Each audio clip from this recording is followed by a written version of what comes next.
What's going on, everybody? Happy Thursday. Welcome to another edition of Mean Streets, powered by FTN, presented by Game Plus Network. Chris Meaney here with you. A lot to get to on this show. We are officially a week away from opening day in Major League Baseball. Got a guy, Kyle Murray, is going to drop by. He is an absolute baller for us over at FTN. He's going to do a lot of MLB DFS content for us over at FTNDaily.com. Of course, some MLB bets. I wanted to get his thoughts on MLB futures. You know, you've heard Tino and I, we're still going to continue to talk MLB futures, Tino and I, a little bit later on in this show. Tomorrow, we're going to have a fun underdog best ball draft, which we're going to take part in live. And then next week, we'll really hammer home some of our top futures. Like I said, we're just a week away from opening day in Major League Baseball. We want to get some fresh takes, though, just some different takes. I mean, you guys are sick of me talking about certain players. I'm sure you are anyways. But Kyle's going to come on. We're going to talk AL MVP, NL MVP. We're going to hit up Cy Young in both the American League and the National League. And we're going to look at home run leaders as well, which I think is pretty cool. I mean, we got a board of like 30 plus home run guys. I skipped a few that I just thought they had no chance. Like Max Muncy, you're off the board. No chance, bud. You may get 30 bombs, but you're not leading the league in home runs. It's not going to happen. So shots fired here off the top of Max Muncy. But I did leave a couple off the board. And I threw a couple longer shots in there as well. So Kyle's going to drop by here in the next segment. We're going to hang out with him for a couple segments. We'll take a look at some MLB futures, just get a different take, see who he's feeling. He has, I took a look at them. He's got one, like I think two for each, right? Like a bit of a longer shot when it comes to MVP and Cy Young. And, you know, I have to ask him about his Detroit Tigers. He's a Detroit guy. They're on the upswing, right? They got some exciting pieces. They made some noise in the offseason. They're not yet there to win the division. They're longer shots. We already talked about the AL Central. That preview is live over at FTN YouTube page. You can check that out. We also have a couple other MLB division previews there as well. And if there's time, Tino and I will dive deeper into the NL East. We talked with Chelsea Messenger yesterday about some of her favorite MLB future props as well. We dove into the NL East. We talked a little bit about the Mets and as well as the Braves. But also want to get Tino's thoughts. You know, he's a Mets guy, but he'll tell you how it is. And we will dive into that. He's got some NBA picks. There's 9 games on the ice tonight as well. Dangle Betselli is live over at FTN YouTube page. If you're hanging out with us here live on our FTN YouTube page, subscribe, smash that like button. I see DJ Betts in the house. PTPO, baby.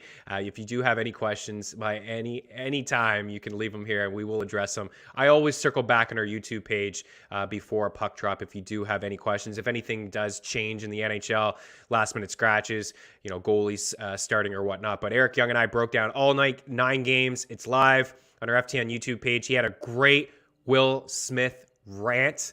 He thinks it's fake. He thinks it's all a show. It's Hollywood. He thinks it's all a show. I don't know. I don't know where I'm at with that. But we're not here to talk about that.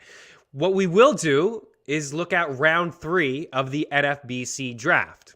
And we looked at round 2 yesterday, and we looked at round 1 on Tuesday. So just taking a look at NFBC drafts, high stakes leagues, looking where just where players are falling ADP wise. And I have been singling out a player or two from every round, targets that I do like. So if we do have that, Tino, we'll chuck it up. And it is a White Sox atop the board here. So again, a little reminder of NFBC drafts, high stakes leagues, rotisserie leagues. And this is where we start to see relievers come off the board. This is the month of March. This is the last day here officially of March. Happy to turn the calendar to April, get rid of the snow so we can hit the links and play some golf and also see some baseball. But here we go. We got Josh Hader on the board as well. You see pick 28 on average there. Tim Anderson is atop the board. I love Tim Anderson. I think he's a stud.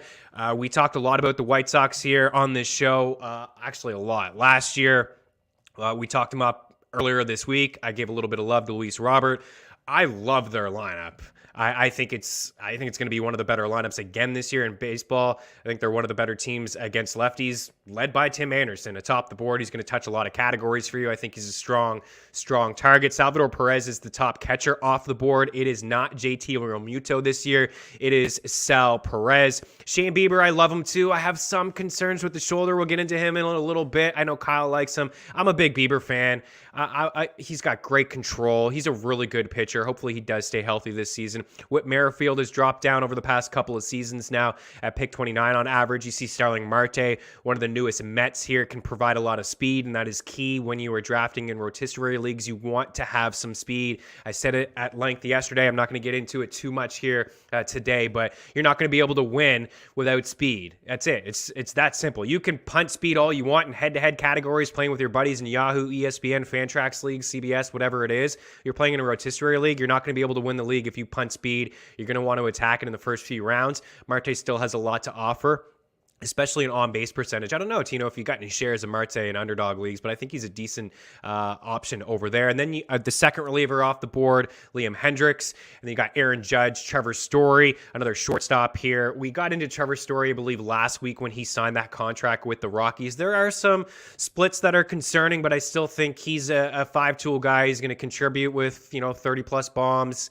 He's going to have a decent average, and he's going to swipe double-digit bags, and the Boston lineup is going to be really, really good. Zach Wheeler, I like Zach Wheeler. I think he's a strong target. He's just a guy that gives a lot of innings. He really does give you a lot of innings.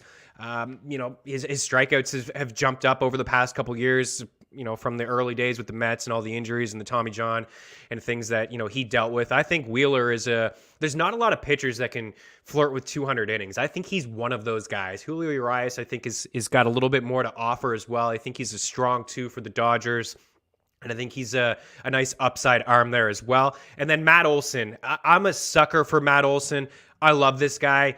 I have talked him up ever since I've seen him, in the bigs in his rookie season. I think the reason I maybe am a big sucker for Matt Olson is I watch a lot of Angel games. Like, if the A's and the Mariners and the A's and the Rangers are playing, I'm not watching it. Like, I'll be honest. Like, it may be on in the background. I watch all the Angel games. They come on late. I see a lot of Oakland.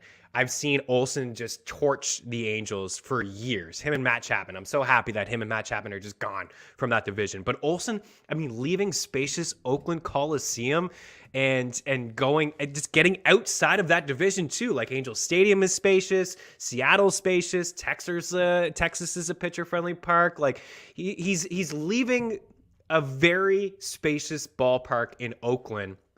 And he hit more homers last year on the road than he did at home, 21, 18 at home. He had a better average on the road. There's both sides of it, right? You leave Oakland, clearly, I'm saying the word spacious a lot, but even like those fly balls, like the foul fly balls that most parks, it would go out into the stands. Those are sometimes caught, right? And then you get an extra at bat or an opportunity if you're on the road. I just think that this move for him is going to be great. The lineup is fantastic in Atlanta, and you see the note there. Career highs across the board for him yesterday. 39 homers, 111 RBIs, 101 runs, 4 stolen bases. He's not going to be a guy that steals a lot of bags, right? But he hits a good average, 271. I think he can get back there. You see the numbers on the left. These are the projections over at FTN from our guy, Vlad Sedler. He's got him for 564 plate appearances. I think these numbers are conservative a little bit, and I think most people are with their projections. Vlad will tell you that. Jeff Ratcliffe will tell you that. Jake Seeley will tell you that. When they're doing projections, even we'll bring on Kyle Murray in a little bit. His model, a little conservative with some of the projections. I think he can top everything across the board. Maybe not runs, but I think RBIs is going to have a lot more opportunities to drive in runs with the lineup in Atlanta. I think he tops. I think he gets over 40 home runs this season. Even 564 plate appearances. That's him missing some time, right? This is a guy that I think can get over 600. I think the Atlanta lineup is going to be one of the better ones. And then you see he's the third first baseman off the board. And I think you want to attack first base pretty early, whether it's Vlad, Freddie Freeman, who he's going to try to come in and replace, and it's a tough guy to replace, but I think you want to attack the first base position pretty early with one of those three guys, and you see the min pick there. People are willing to take him, high-stakes leagues, money on the line. People are willing to take him early in the second round, and the max pick of 63 is ridiculous. It's an absolute steal. He is my third first baseman in my rankings behind Vlad and Freddie Freeman, but I think he's a strong target. We'll talk more about him in a little bit, but we'll bring in Kyle Murray. We'll take a look at the MVP odds, Cy Young odds as well. A lot to get to here on Mean Streets. Don't go anywhere.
There he is, Kamer DFS. He is our lead analyst over at FTN Daily, FTNBets.com. It's been a while, dude, since you and I have been on the camera together. He's also the host of The Optimal. Check it out. It needs a little bit more love. It is fantastic. Kyle does a great job giving some props, some plays, and also, man, we're a week away from MLB season, so I know you'll be diving deep into the MLB DFS this time next week, man. It'll be a busy day. Welcome in. I appreciate it. I always love joining the show, and this is my first time talking MLB this season, and I couldn't be more thrilled to do it with you. I know we go way back, probably 2 years now, doing the MLB FTN live stream, so I'm pumped to talk some baseball with you. Yeah, and I got to get in there with you too again this year and talk some MLB live streams. So, we're going to have you covered from an MLB DFS perspective with models and strikeout tools, and Kyle's going to have his stacks and projections and ownership. Come hang out with us. It's going to be a fun time. We'll have a little bit of a tease next week. Maybe we'll have some free shows here and some MLB DFS content on Mean Streets just to give you guys a little bit of a taste of what it is that we have to offer. Kyle, there's a lot of things I want to talk to you about. MLB futures. I want to talk to you about your Detroit Tigers. I want to talk home run leaders. Golf is happening right now. Masters is next week. I know that you cover it all. There's a lot of different avenues that we could go here. Kyle is in the house, and guys are loving it in the chat, and I love that too. We were talking Matt Olson. I was talking Matt Olson in the last block, so maybe let's just lead there with home run leaders. Matt Olson. We got a board here of a whole lot of guys, and it's tough to kind of dissect. Clearly, George has highlighted Pete Alonso for Tino there, but Vlad is the favorite. This is from DraftKings, 7-1. You got Judge in there at 12-1, Shohei and Trout and Olsen at 14-1. Gallo's also 14-1. A little bit later on down the board. I mean, I like Yordan Alvarez too. I think he kind of stands out at 15-1. Juan Soto, of course, at 22-1. I'm concerned that he's just going to walk all year.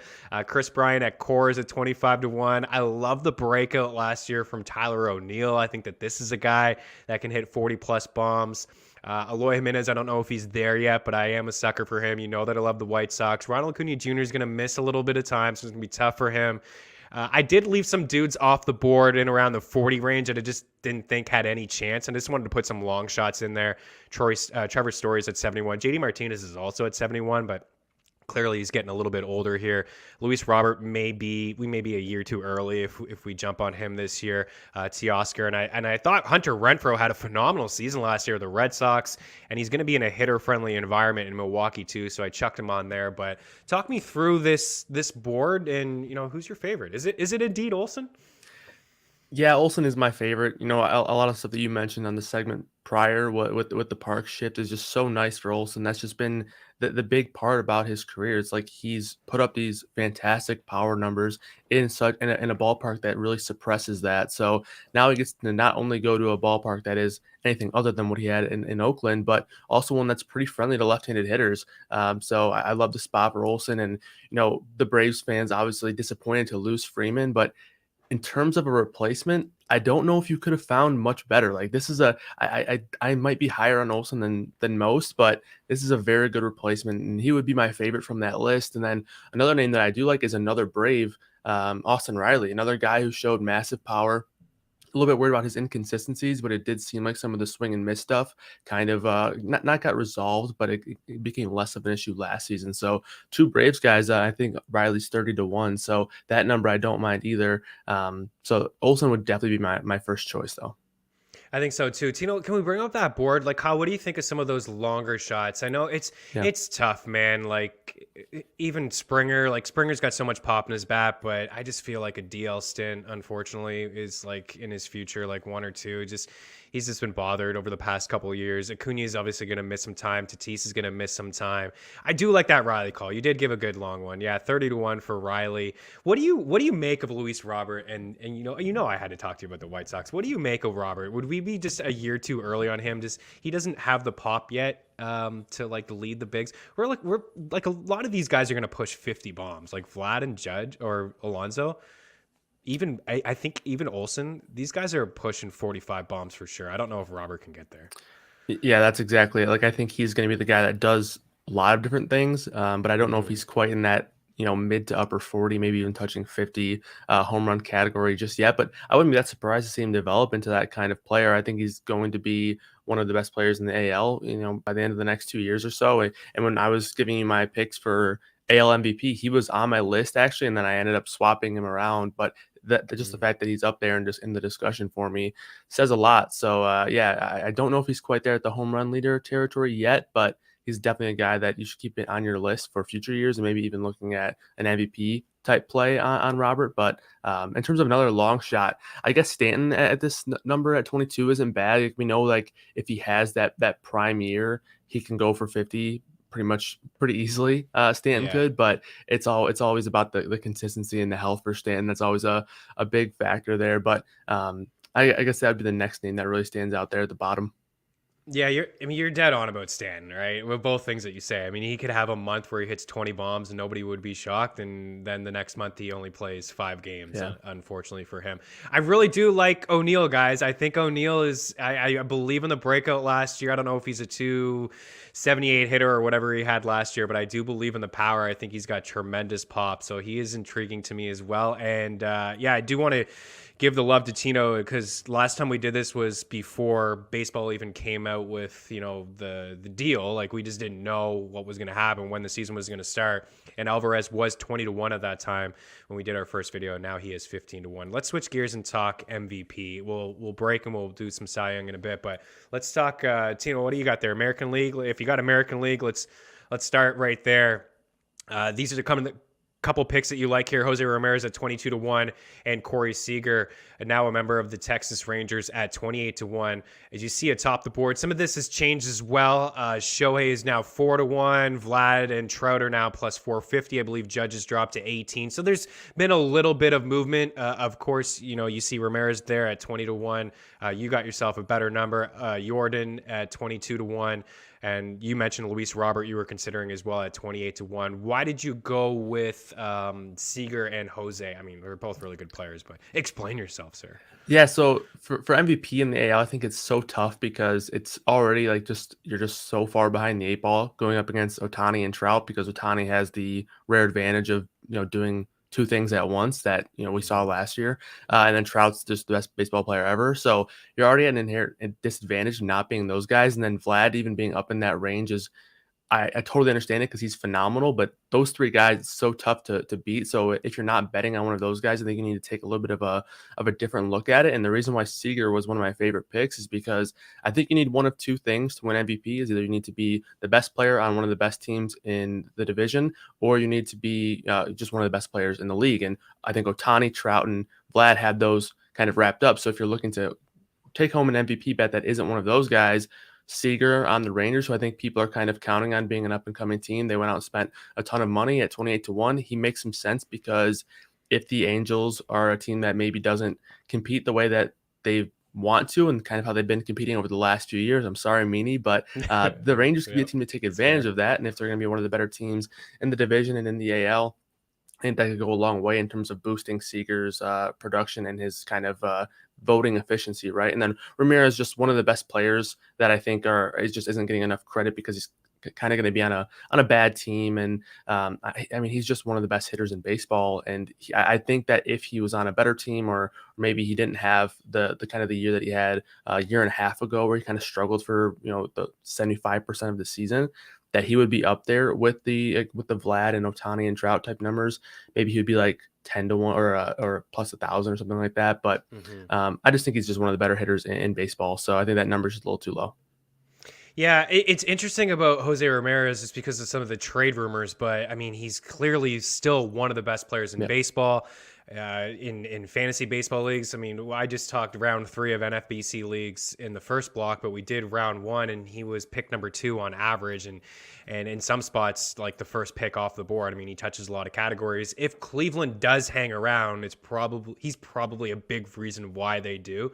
So I see that side of it as well. But if he were to get traded to the Blue Jays or something, then like that would just be like, oh no, like how would he win an MVP on a team like that? But again, we're speculating. I do like the Seager call, and Vlad with some spoiler alert stuff. I know a couple years ago he called like Christian Yelich out of nowhere. So he's been known for like that. Who's the next Christian Yelich? Who is this year's Christian Yelich? And Yep. I don't know if he would crush me for saying this or not, but I don't think he would. I mean, we're close to the baseball season now. His content is great. There's a lot of great stuff in the draft kit. His Christian Yelich of like this year is Corey Seager. Now, he's a Dodgers guy. He sees them all the time. But even still, he did give a lot of love in the article to Corey Seager. So I do like those calls. I got to sprinkle something on Robert, though. I have to, man. Yeah, I want to get in definitely. before. Like, I feel like this time next year, if you and I are chatting about AL MVP, I think his odds are a little bit different.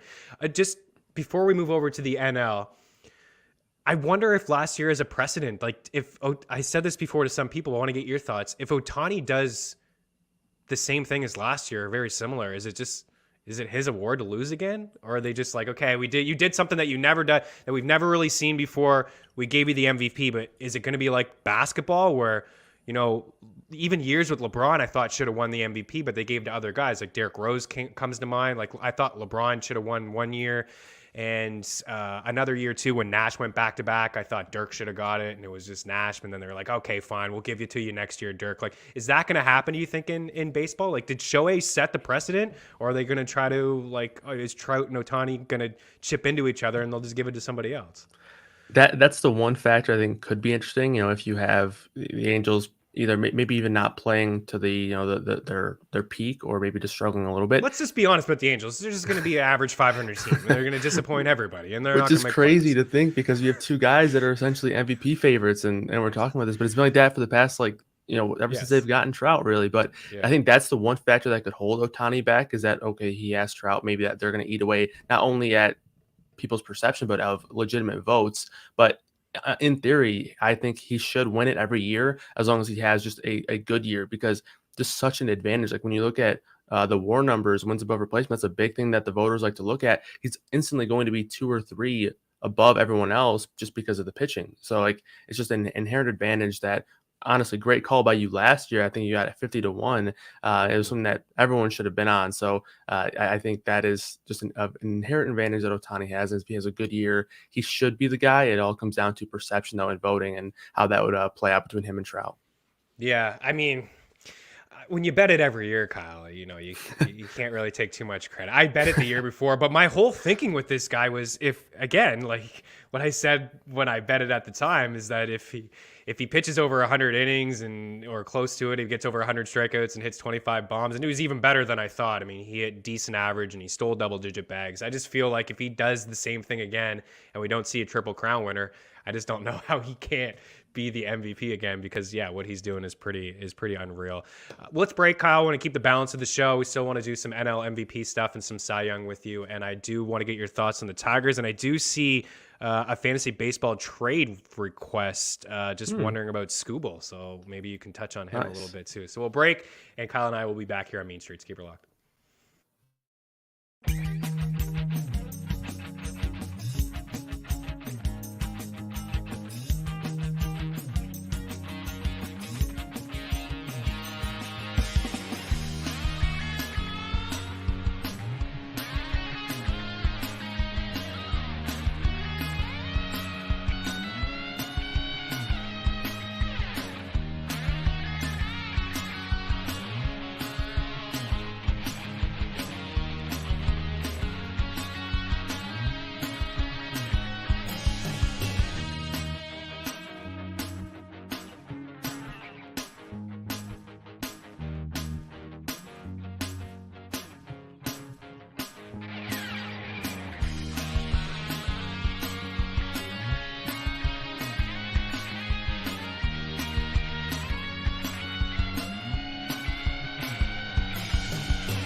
Welcome back to Mean Streets Live here on Game Plus Network. Chris Meaney and Kyle Murray, K. Murr, DFS, the host of The Optimal. Check it out here live on our FTN YouTube page. So we did some American League stuff. Let's talk some National League MVP. Again, we have a board here of the top. This is from DraftKings. Things change pretty quickly. We do have the updated version because last time we chatted about this, Tatis was up near the top.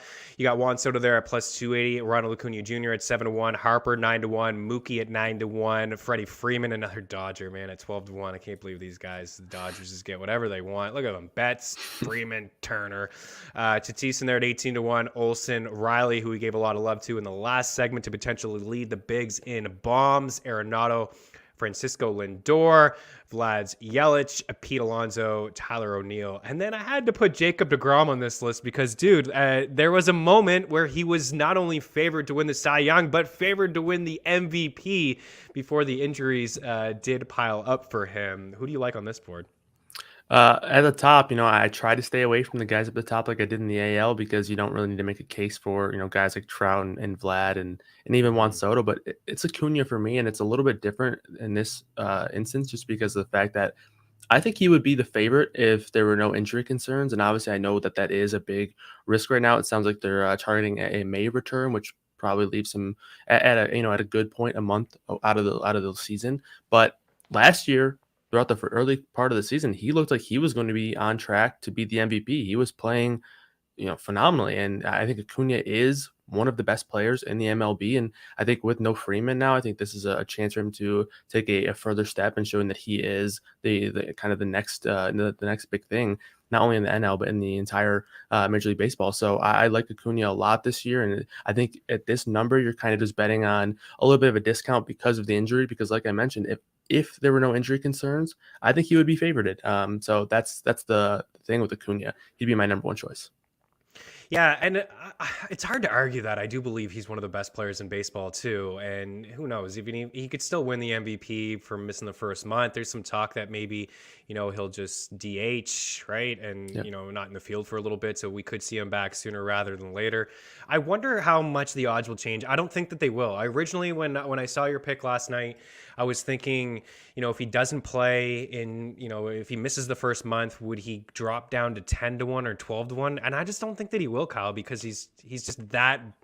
We all know how great he is, and I think people would automatically hammer that if they saw him at any moment at like 12 or 14-1. You agree with that? Yeah, unless we saw someone like like Soto or one of the Dodgers have like an incredible month to start, then I don't think there's any way that Acuna would drop too much. I think this is kind of his floor right here.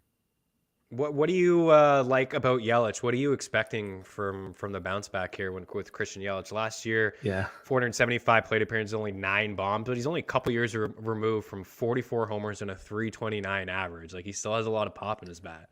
It's all about health for Yelich. I know he's dealing with the back injury that seems a little bit more of a concern. He fractured his knee last year, which is just a complete fluke injury. The back injury is the one that I think is the substantial one that could be something that lingers throughout his career. But I'm not going to sit here and pretend to know anything about how they can heal up his back and keep him healthy for the course of the year. But again, it's much like the Stanton thought on the home run leader. If this guy stays healthy, he is on a team that I think could be a team that makes a deep run in the NL. We know that they have the pitching. We know that they have some of the newly added bats like Renfroe, like you mentioned. And we know what Yelich can be if he stays healthy and if he's at his peak. So, I mean, this is a guy that just won the MVP a couple of years ago. So 28-1. I think that's a pretty good number in terms of just hoping that the guy is able to stay healthy. If this Brewers team turns out to be what they can be and what they are kind of being built to be, it's going to be based on their pitching and based on Yelich having a big year. So it's more so just a value at the rate that you're getting at Yelich because of the injury stuff. Yeah, and the upside and the ceiling. Yep. I think the Brewers are a lock to win the division, and I like them at 15-1 to win the World Series. Yep. I think when they get into the playoffs and they're rolling out a rotation that's Woodruff and Burns and Peralta with that bullpen that they have, I think they're a very, very scary team.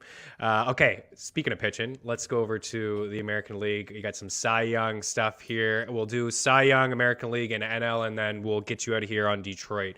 So, Tino, if you do have the Cy Young leaders here, again, this is from DraftKings, and we'll take a look at some of the odds there.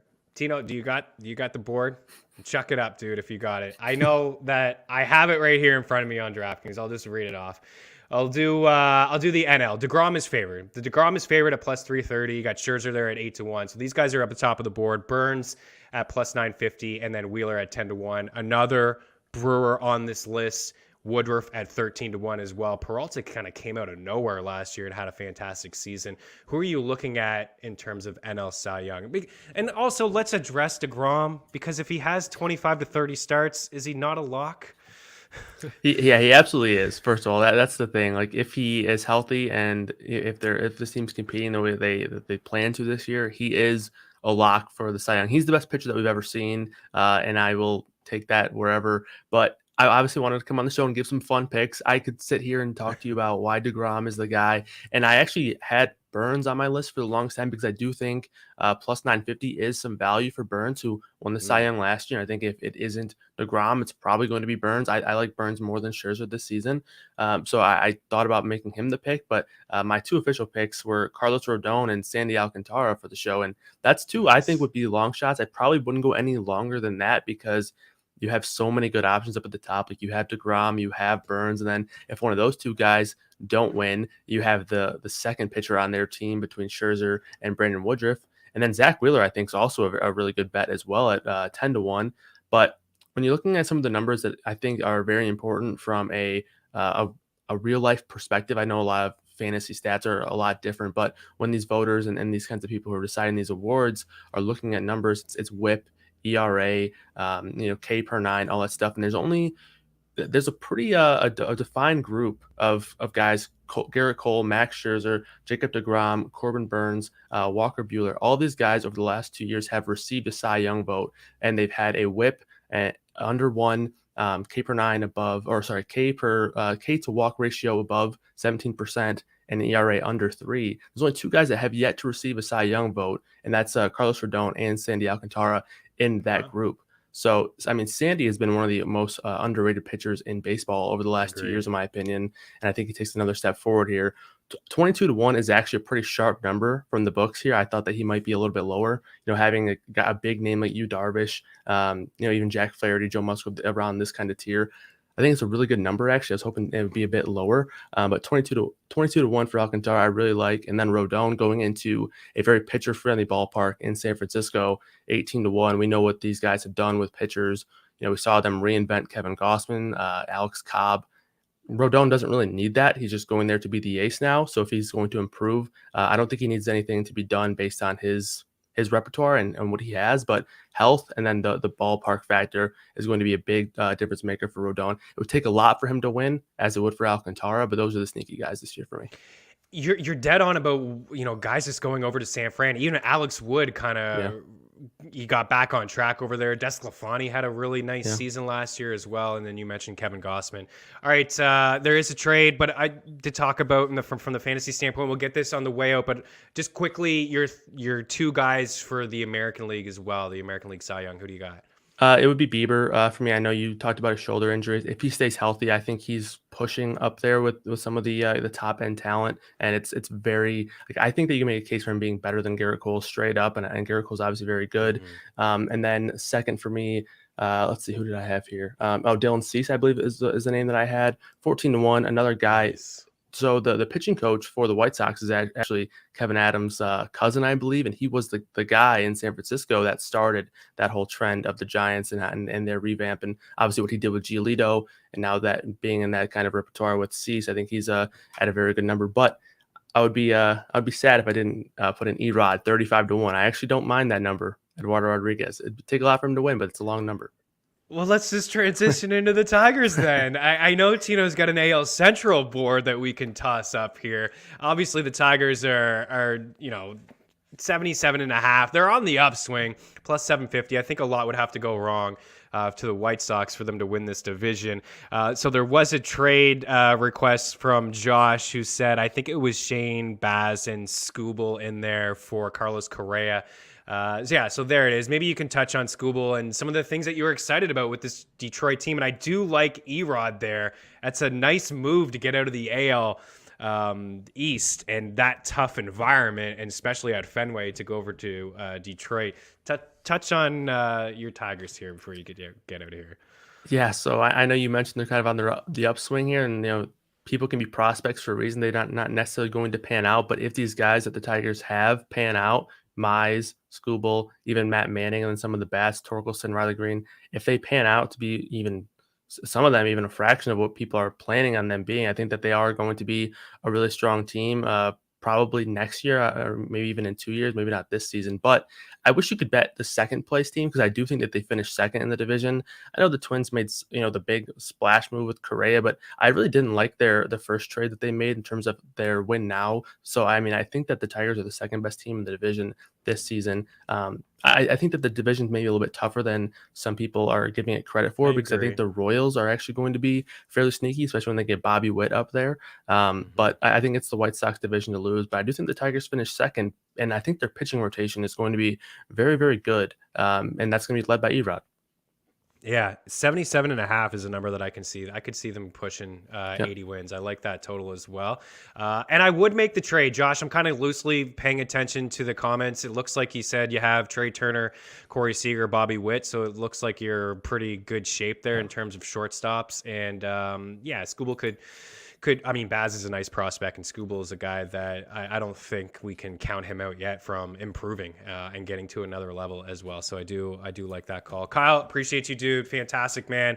You and I will chop it up again soon, very soon. I know it. Check out the Optimal FTN YouTube page. And also, we're a week away from opening day. So check out ftndaily.com/pricing and take a look at everything that we have to offer from a DFS standpoint. Kyle, we'll say goodbye. Tino is in here next. Keep her locked. Still lots to get to here on Main Streets.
What's up, sir? Tino Rodriguez _ rocking the MLB, but we are going to talk a little NBA. You and I will have some fun talk tomorrow with the MLB. We'll do the underdog draft. We'll be able to really kind of dive into players that we like and teams that we like and some value throughout that draft as well. Your Nets are in action tonight. Are you feeling them?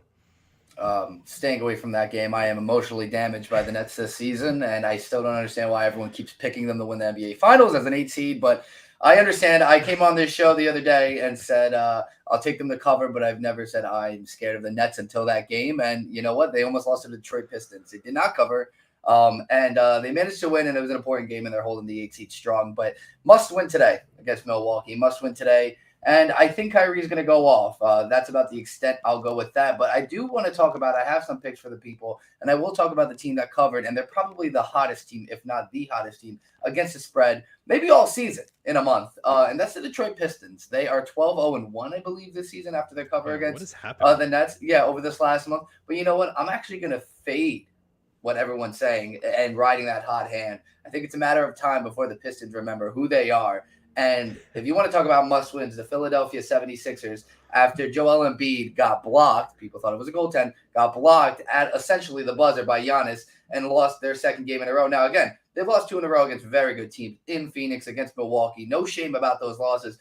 But again, the shuffle of the top 4 teams in the East is not going away. And I think the Sixers want to be on the right side of things and have home field advantage as long as they progress in the playoffs. And yeah, the spread is a little hefty today, 9.5, but they've covered this number each of the times they've played. Oh, actually, one of the times they did not. They won by 8. But still, last time out in Detroit, they did cover this number and won by 11. I feel good about it. I think Philadelphia will bounce back. I see James Harden filling up the stat sheet. Even though he struggled, he'll fill up and find himself to have a good day. And I think Joel Embiid goes absolutely off. Look, the Pistons are on a magical run. I'm happy for them. I really am. They've been competing.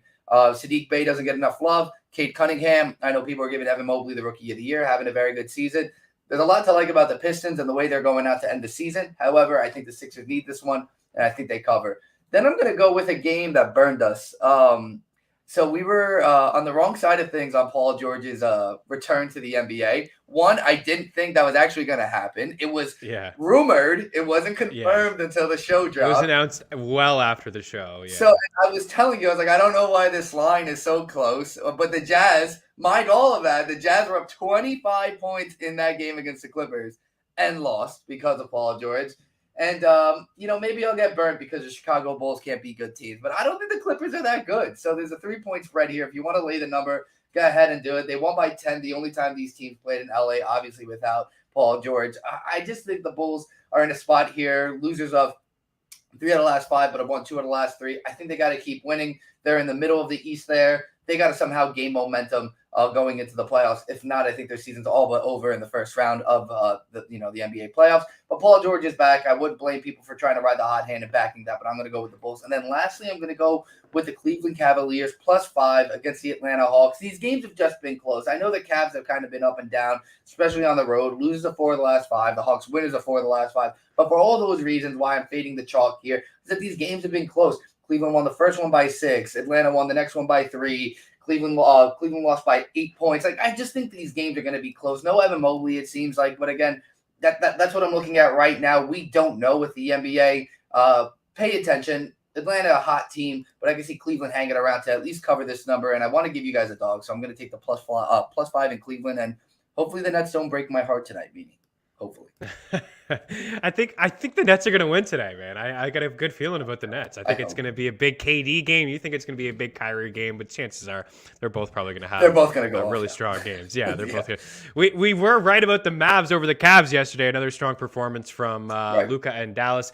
Paul George's point prop at 23.5. It just seems a little low. Like for a guy that came back in his first game in such a long time and had 34 points in 31 minutes, he had 6 trays.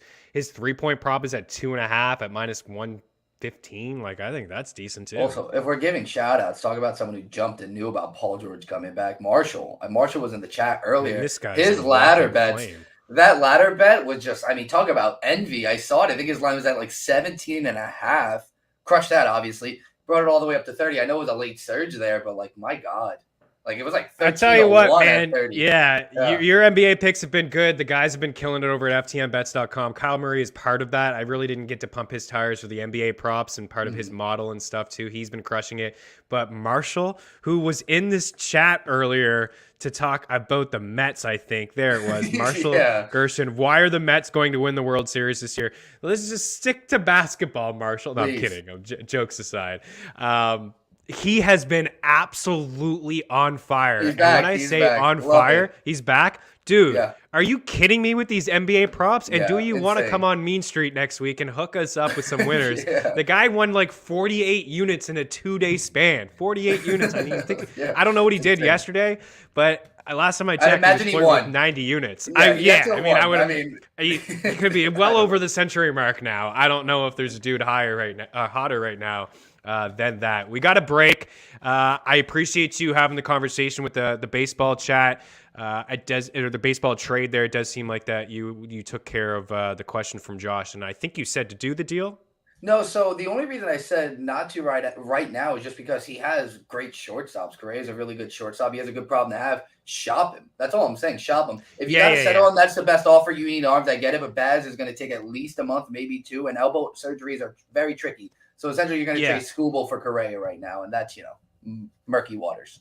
I think you could do better too. Yeah, I think you could do better. I mean, Carlos Correa is a pretty good bat. You should be able to get a stud. Look at this guy, Marshall, 92.32 units. Give me a couple days to get over 100. Oh, man, this guy's crushing it. We're going to try to get some NHL shot props right for you guys. Stick around.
Nine games on the ice. Let's fix this quick time and get into some shot props here on Game Plus Network. Always a great lineup on Game Plus Network. Happy to be here. Happy to be here. Look at these shot props here. Claude Giroux, 2.5 shots. Brock Nelson, 2.5 shots. Rupe Hintz, 2.5. And then Sebastian Aho, 2.5. I'll actually start with the bonus here with Sebastian Aho. Like, if you look at the back of the hockey card, you see a guy not really clearing, and it's pretty underwhelming. But the matchup here against the Canadiens is prime time. Aho, 8 shots in the 2 games against Montreal this season, and he had pretty good performances. 2 goals and 3 assists in those 2 games.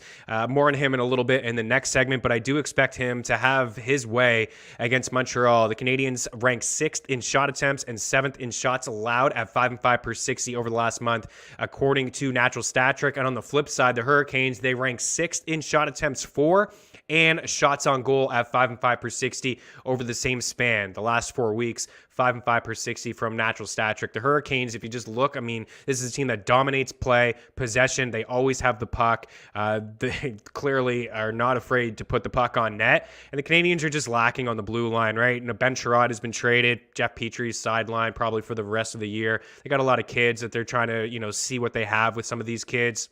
I like Alexander Romanov. I like the fact that he's getting some opportunities. He's been playing 20 minutes here and there. So Sebastian Aho is in a pretty good spot. Claude Giroux has played 4 games here with the Panthers, and he has 12 shots over those 4 games. He's cleared in 3 of the 4. A matchup here against the Blackhawks. Chicago ranks 7th in the NHL in shot attempts allowed and 6th in shots allowed at 5-5 per 60 over the last month of the season as well. So I like Giroux. He's at a pretty good price at -110 over at DraftKings. Rupe Hintz has a matchup here against the Ducks. He just played the Ducks on Tuesday. He had a goal and 4 shots, so I like him again. He has cleared 2.5 shots in 5 of 7 and 7 of his last 10 games. And then Brock Nelson is plus money. He's one of the hotter players in the NHL going. He's plus 100 over at DraftKings, and those north of the border at Bet365 can get him at plus money as well. He's cleared 2.5 in 5 of his past 8 games. He also has 4 goals he scored in 4 straight games, but he's got 5 goals over that span, 9 goals in his last 9 games. A matchup against the Blue Jackets. They rank 4th in shots allowed and 9th in shot attempts allowed at 5-5 per 60 over the last month. And they're going to be without their best blue liner in Zach Werenski today. I got a whole lot more over at FTNBets.com. Use the promo code Meaney. Mean Streets. Save yourself a little bit of cash. The shot props have been good. I think yesterday was pretty bad, but we did get 8 plus money shot props from the Bet Tracker yesterday as well. So a whole lot more in the Bet Tracker. And to round out Mean Streets, I got some goal scorers for you, so keep her locked.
Welcome back to Mean Streets here. We got the camera set, so we got some goal scorers for you to round out the show. Again, 9 games. Eric Young and I broke it all down over at Dango Batselli. He's been red hot calling some goals. I got a couple chalky ones and some long shots towards the end here. But I am leading with Sebastian Aho. I do like Teuvo Teravainen as well. I think Svechnikov is in play. But again, those 2 games this season against the Montreal Canadiens, Aho had 8 shots, 2 goals, and 3 assists. I think he's in play for a 2-point night here. Teuvo had 2 goals on 9 shots and 4 points.